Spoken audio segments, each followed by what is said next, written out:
Yeah, my parents, they're both refugees. They both survived the Khmer Rouge genocide. And so I know that my mom, to come to the United States, she had to cross through minefields to get to Thailand. And so I know she told stories to me when I was younger. She had to run through minefields and she would see people that she would be running with who was also seeking asylum in Thailand just die because they would step on minefields. I was originally born in New York. My mom was just here temporary on a visiting visa, so we ended up going back to Liberia, where my family is from. I was born during the Liberian Civil War, so that was a very rough time for my family in Liberia. In 1992, actually, they had planes just there. My mom, with me and my little sister in her arms, ran onto a plane not knowing where it was going. Luckily, we ended up in the US and became US citizens. From there, we ended up in Minnesota, which Minnesota has the biggest population of Liberian community in the US. Well, I basically decided to go public and be totally out public and, about being transgender, and, took every opportunity that I've had available to use as a teaching moment to explain to people, the reality and the truth about what transgender is, and not all the myths and misinformation and disinformation that the opponents who are against us try to go and push out there about us, which mostly is completely false. I never thought that I was straight. I didn't even know what straight was, or gay, or anything else. But when I learned what straight was, I was like, oh, that's not me. And then when I learned that all the alternatives were not very accepted, I was like, that's unfortunate, because that's who I am.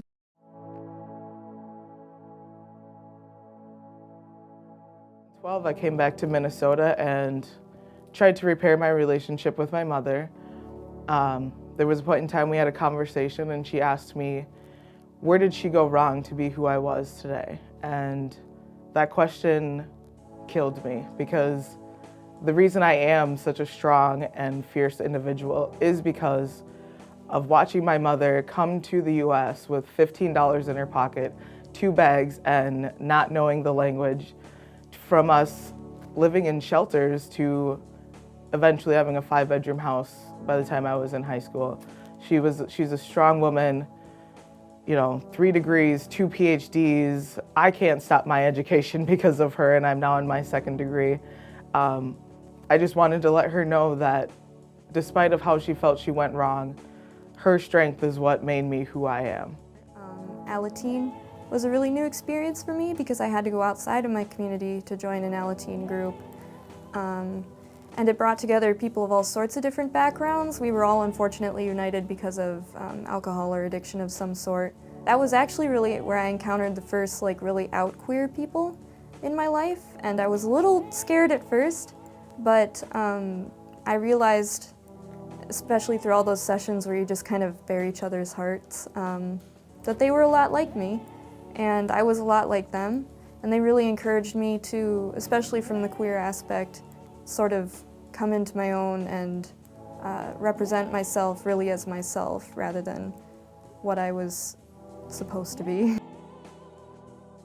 When we discuss particularly queerness or stuff like that, it results in the ostracization of queer Asian Americans, and they're usually just forgotten. And so I think we need to really highlight these issues. I think it's a unique intersection for me because when I do my advocacy work at SOY, one of the examples this year was I walked out of the SOY office building, and then I was suddenly verbally attacked as soon as I got out of the building. They were yelling slurs at me because I was Asian, and I just thought, I was it's such a weird mix that I'm queer, I'm Asian, I'm a first-generation immigrant, and I'm all these things, but people interpolate me in a different way depending on what I wear, what I'm doing, what location I'm at, because that day I happened just to be presenting more masculine. They wouldn't just talk about that, but they talk about my being Asian. And so it's just it's really strange how people just try to nitpick different facets of yourself to really take you down.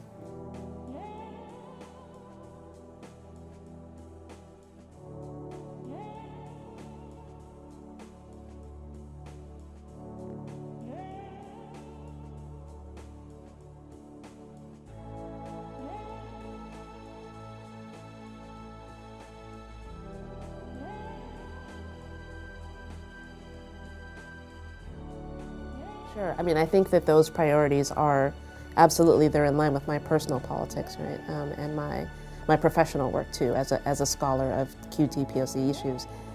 That was one of the things that some of this legislation that they tried to push through the state legislature would have done.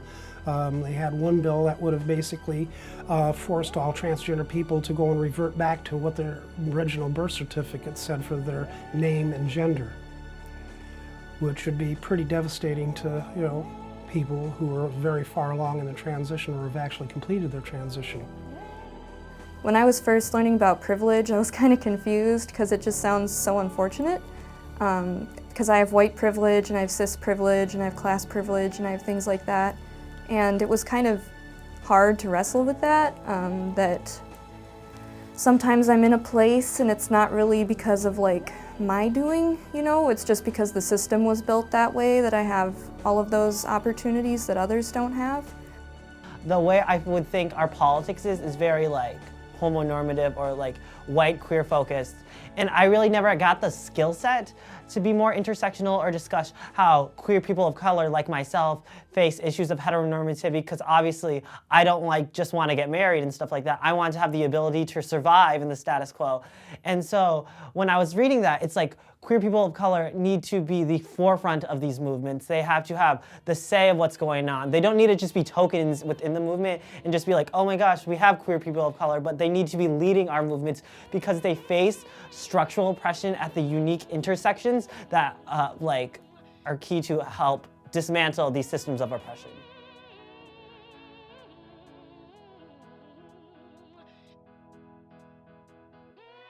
And I have a heck of a lot of passion and a very good reason to be an activist out there working for transgender equality and to help educate the public about the realities of transgender people.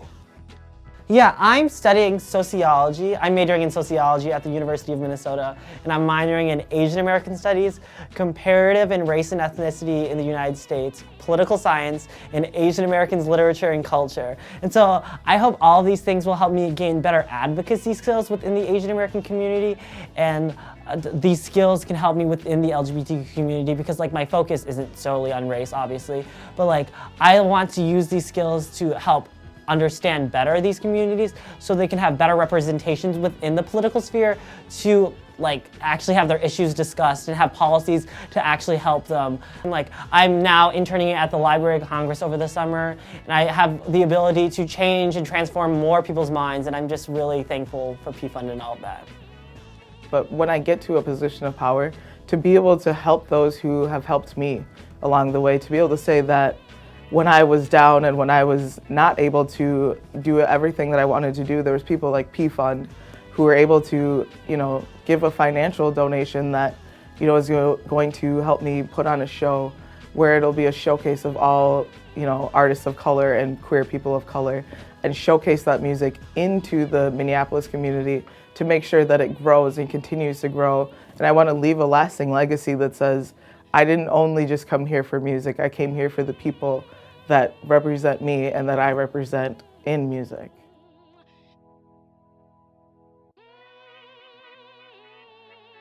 It's like a call, it's like this dog language that I can hear, from my house. I'm like, oh, PFund's calling, I have to go, right? So it's like. I think PFund is great. I think they're giving me the opportunity, winning the PFund scholarship has really given me the opportunity to continue my advocacy work, because one of the key reasons I applied for the scholarship was because I don't have the financial resources myself as a second-generation Asian American immigrant that's queer to pay for school. School is expensive. And so I would have to make a choice between taking a job, working, or helping out the community. And PFund has given me the opportunity to continue what I'm passionate about by giving me the financial resources to continue helping out the community where I can be financially stable and still go to school. And I'm really thankful for that.